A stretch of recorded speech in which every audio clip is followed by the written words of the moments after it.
मंत्री जी की बेटियों ने समाजवादी पार्टी को ज्वाइन किया और ददरौल से चुनाव लड़ने की चर्चा भी तेज हो गई।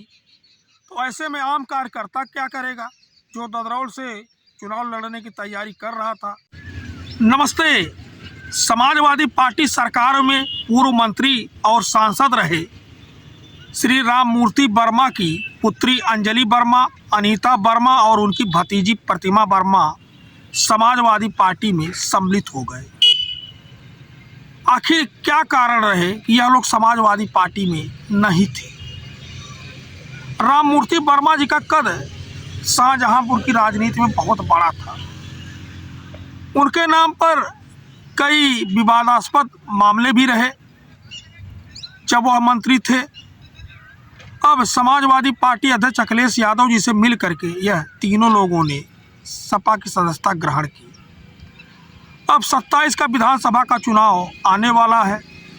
शाहजहांपुर की राजनीति में वर्मा परिवार का रसूख है।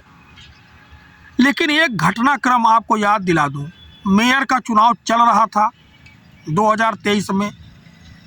समाजवादी पार्टी की कैंडिडेट थी इन्हीं की पार्टी की, समाजवादी पार्टी से, और इन्हीं के परिवार के राममूर्ति वर्मा की बहू अर्चना वर्मा। और इनको पर्चा दाखिला करने जाना था अगले दिन, और उधर पर्चा दाखिला करने जाना है, यह पहुंच गई भारतीय जनता पार्टी के कार्यालय अर्चना वर्मा जी, और उप मुख्यमंत्री श्री ब्रजेश पाठक जी ने इनको भारतीय जनता पार्टी की सदस्यता ग्रहण करवा दी। यानी राममूर्ति वर्मा जी की बहू भारतीय जनता पार्टी में है और यह जो है लोग समाजवादी पार्टी में।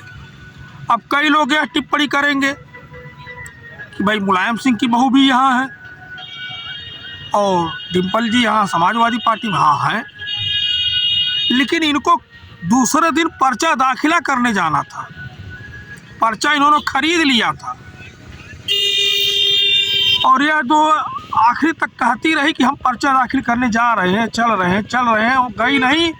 घर से निकली, पर्चा दाखिल के लिए पहुँच गई भाजपा कार्यालय अर्चना वर्मा जी। ब्रजेश पाठक के यहाँ कार्यालय में वहाँ सदस्यता उन्होंने ग्रहण कर लिया और बन गई नेता भाजपा की। यानी जहां अवसर मिला वहीं लाभ उठा लिया। अगर स्वर्गीय मंत्री जी रहे होते तो शायद ऐसा ना हुआ होता। और समाजवादी पार्टी के बहुत खांटी नेता थे और वहाँ के एक स्तंभ थे। यानी नेताजी ने जगह जगह जो एक छत्रप तैयार किया था, उधर के एक क्षेत्रीय छत्रप थे और समाजवादी पार्टी के एक स्तंभ थे। अगर वह जीवित होते तो ऐसा ना होने देते, लेकिन अर्चना वर्मा जी झुक गई। और खैर देर आए दुरुस्त आए, उनकी बेटियों ने यह निर्णय लिया है तो एक साहसिक कदम है। लेकिन पहले संगठन को मजबूत करें, उसके बाद श्री अखिलेश यादव जी इनको जो कहीं से टिकट दे करके जो चुनाव लड़वाएं। मंत्री जी की बेटियों ने समाजवादी पार्टी को ज्वाइन किया और ददरौल से चुनाव लड़ने की चर्चा भी तेज हो गई। तो ऐसे में आम कार्यकर्ता क्या करेगा जो ददरौल से चुनाव लड़ने की तैयारी कर रहा था। राममूर्ति वर्मा भी चुनाव वहीं से लड़ते रहे और विधायक बने, सांसद भी बने हैं।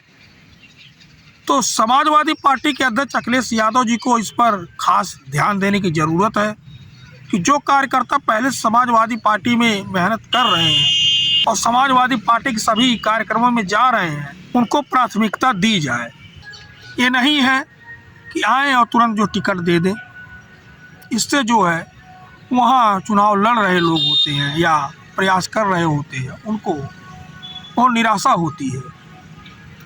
लेकिन इतना तो है, पूर्व मंत्री जी की 2 पुत्रियाँ और एक भतीजी अपने समर्थकों के साथ समाजवादी पार्टी कार्यालय में अध्यक्ष अखिलेश जी के यहाँ सम्मिलित हो गई पार्टी में। अब पीडीए की नीति को प्रचार करेंगे और अखिलेश जी को 2027 में मुख्यमंत्री बनते देखना चाहती, उनका यह कहना है। बाकी आप लोग क्या कहेंगे, यही विश्लेषण है, यही जो है सच्चाई है। धन्यवाद।